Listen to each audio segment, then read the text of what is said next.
देश बचेगा कैसे? अन्य देशों पर हमला हो रहा है। इजराइल का हाल आप लोग देख ली, अमेरिका का हाल देखत बानी, सऊदी दुबई का हाल देखत बानी। भारत टॉप 10 नहीं चाचा, टॉप 10 से भारत भी बाहर है। हमारे हिंदुस्तान पर, हमारे भारत पर कभी भी हमला हो सकता है। अब टॉप 10 से जब बाहर हो गया तो फिर कौन सा देश साथ देगा भाई? नेता मंत्री विधायक क्या कर रहे हैं? चीन और अमेरिका में 2 गुट है। आप सिर्फ अपनी कुर्सी को बचा रहे हैं। हमारी कुर्सी बच जाए, हम बच जाए, मारा कौन जाएगा? गरीब के बेटे। गरीब के बेटे। अच्छा, स्कूल में हमला भइल, स्कूल पर बम गिरावल गल, वहां के मासूम बच्चे मारे गए।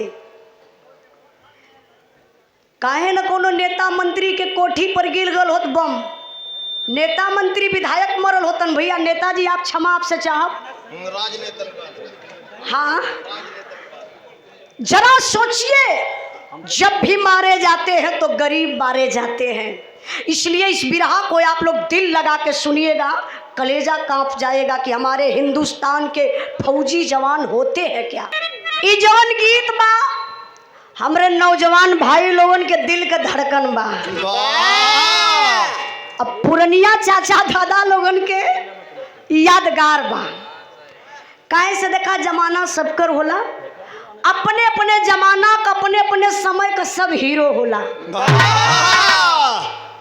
नेताजी पहले का पुरनिया दादा लोग भी प्यार करत रहलन, लेकिन लेटर से काम चला मैं।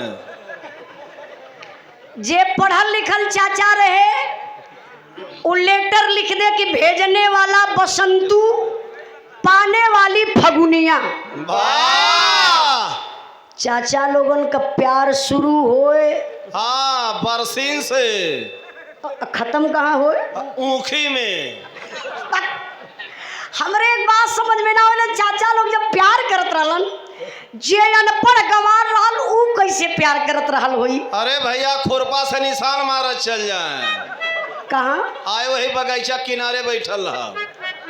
अब मान लो वही निशानवा पे केहू दूसर पहुंच गल तो होई लाता मुक्की शुरू, जे जबर फरीते रही। एकर मतलब पहले भी प्यार में रिस्क रहल। अरे भैया, बहुत बड़ा रिस्क रहा है। काहे? कौनो लोकेशन ना मिले, बैठ के खाई ताक ऐसे टुकुर टुकुर। पहले का बात है, लेकिन आज का प्यार मोबाइल से शुरू होता। अब कहाँ तक जाता भैया? ड्रम तक जाता, ड्रम तक, नीला ड्रम तक। देखा भाई साहब समझ गए। आजकल का प्यार, पहले का चाचा दादा प्यार करे तो वहू में सभ्यता रहल। ये बतौला है कि बरसीन से शुरू करे, हाँ, ऊखी में खत्म करें, ऊखी के खेते जात खत्म हो जाए। लेकिन आज का प्यार शुरू होता मोबाइल से, ऑनलाइन, और नीला ड्रम तक जाए के खत्म हो जाता। कोनो लड़का प्यार कैलस, ओकर दिल टूट गयल, अपने दोस्त के नंबर से अपने गर्लफ्रेंड के फोन कैलस। अच्छा, चाचा लोग गर्लफ्रेंड के मतलब समझत हुई कि ना? समझ जात हुआ? हाँ हाँ, प्रेमी। अरे भैया सही करा, प्रेमिका बताई तो समझ जाइए। अच्छा, वो लड़का फोन करके अपने प्रेमिका से कहलस, का कहत बा मास्टर साहब? देखा, वो लड़का फोन करके कहलस, का कहलस हो?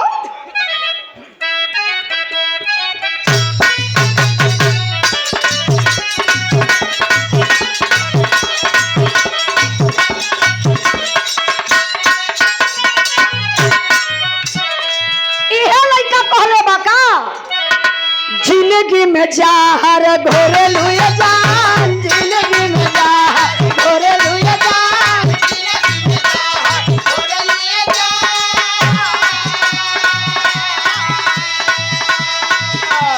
जिंदगी में जहर घोरे लुए जान, अपने जनुआ के हई दिलवा का घोरे लुए जान, अपने जनुआ के हई दिलवा का।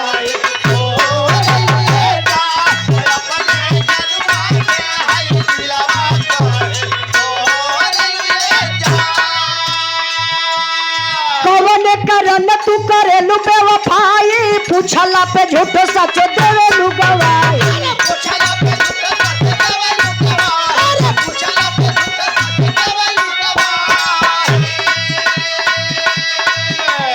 यतना बदल जइबू ये हर जाई सोचला पे लागेला करे जा फाटी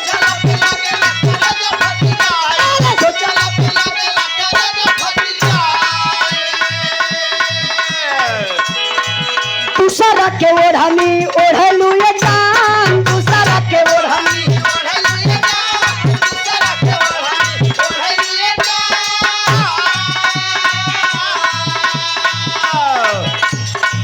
दूसरा के ओढ़नी ओढ़लू ये जान तया फले जनुआ के हई दिलवा काहे ओढ़लू ये जान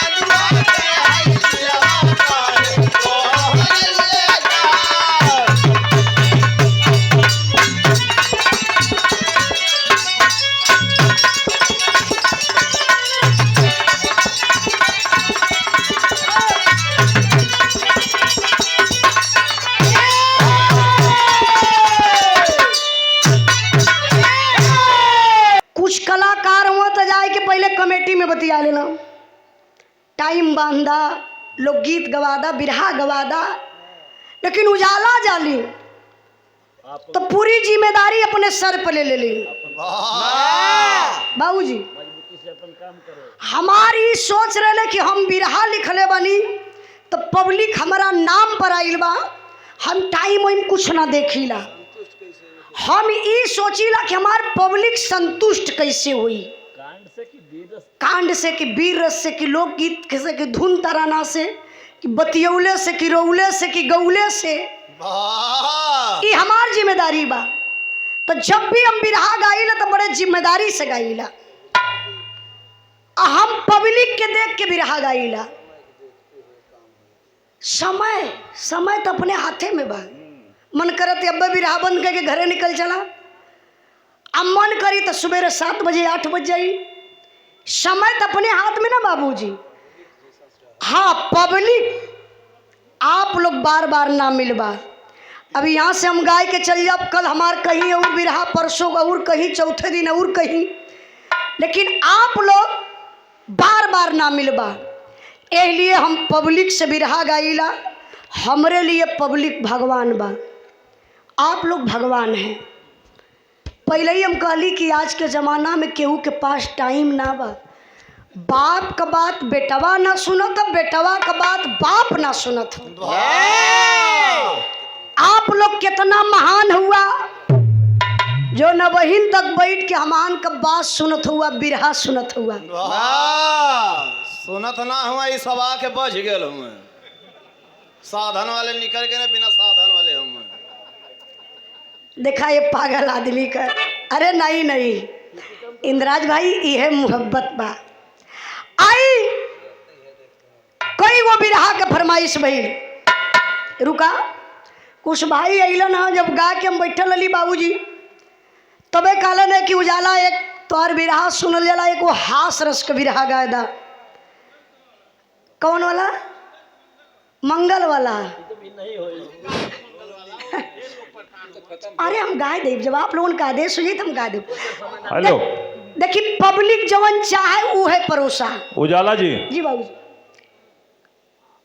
अगर आपने बच्चन जी के लिए कहा कि बच्चन जी के लिए गौड़ जी बहुत कुछ किए अरे नहीं नहीं हम देखिए एक बात है हम लोग दर्शकों का ध्यान रखते हैं जी जी जी हमारा कलाकार कहीं को किसी से दबे ना और मैं आपके लिए भी कहता हूं जब हमारे देश में हमारी बेटियों का परिचय पूछा जाता है महेंद्र बच्चन जी तब मुझे तकलीफ होता है तो किसी शायर ने लिखा है साहब नाटक में आपके शान में आप मत समझिए कि सिर्फ बच्चन के लिए कहा गया नाटक में उपन्यास में काव्य के विनोद में पलता रहा भविष्य सदा तुम्हारी गोद में जब पुत्री बनी तो कुल की कीर्ति चाहती रही जब बहन बनी तो बंधु की चिरायु मांगती रही जब पत्नी बनी तो मांग में सिंदूर तूने भर लिया मंगल कामना से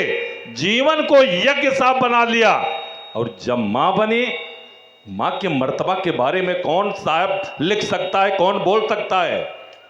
हर माँ के हाथ में होती है मिस्री की अंगुलियां, कितनी नरम नरम थी वो कथरी की अंगुलियां। जरा याद करिए, हमारे बुजुर्ग से बहुत बैठे हैं, जब हमार माई कथरी की बीनत रही ना, हथवा में सुई गड़ जाए, चुभ जाए, खून बहे लगे। लेकिन आज डल्लो पिल्लो का जमाना है साहब, नींद नहीं आती, लेकिन वही कथरी पर हमें नींद आ जाती थी। तब माँ सोचती थी यही कि हमारा बेटा इसी पर सोएगा। हर माँ के हाथ में होती है मिस्री की अंगुलियां, कितनी नरम नरम थी वो कथरी की अंगुलियां, कर न सका कोई उस स्वाद का वर्णन जो मिठास दे गई जूठी बैर में सेवरी की अंगुलियां, सेवरी की अंगुलियां। क्या बात है।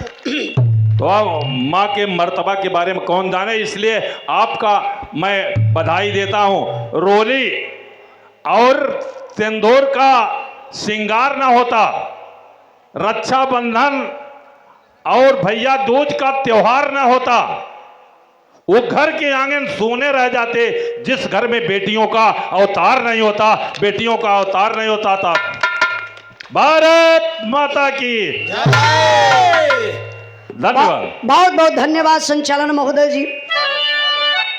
हम यह गली की आपके अंदर पॉजिटिव एनर्जी है, ऐसे हमान के सीख लेवे के चाहिए। अब हम ही ना कही कि आप उनके बारे में कह लिए, नहीं, उनके सपोर्ट का बात हम ना कह लिए, हम आपके एनर्जी का बात कह लिए कि आपके अंदर पॉजिटिव एनर्जी है, आप कलाकारों के अंदर एनर्जी भर रहे हैं। बहुत बहुत दिल से धन्यवाद। अब एक तरफा आप मत समझिए कि हम उनके कहत हिला, अरे ना ना ना, आप बड़े महान हैं। हम पहले ही कही कि आपकी वाणी बहुत अच्छी है। राजा की पूजा उसके राज तक होती कहा जाता है कि राजा की पूजा उसके राज तक होती है, कलाकारों और विद्वानों की पूजा पूरे भूमंडल पर होती है। आप विद्वान हैं, बहुत बहुत धन्यवाद। आई कुछ लोगन का फरमाइश रहल हास रस विरहा सुने के, ए रुका, और बाबूजी का फरमाइश रहल एक कांड। तो दू में से फरमापन आप लोग डिसाइड कला, कांड गाय दे कि हास रस गावे हास गावे, हास। हाँ तब का हंसते जाए खूब मौज करते। Very good. अच्छा देखा ना, बहुत बढ़िया। चच्चा कालन की हास रस भी रहा गावा। देखा हम कांड गाई तो कोनो मर्डरे वाला रही, अभी नहीं कहीं मर्डर हो जाई तो आप लोग मुरझा जीवा। अरे रे रे रे मरलस, देख कहा लोग कि मरलस, अब डिप्रेशन में लोग जाइबा धीरे धीरे। अरे भैया रेफो वाला कांड एक ठे होला। अरे पागल हुए बतिया का थैला।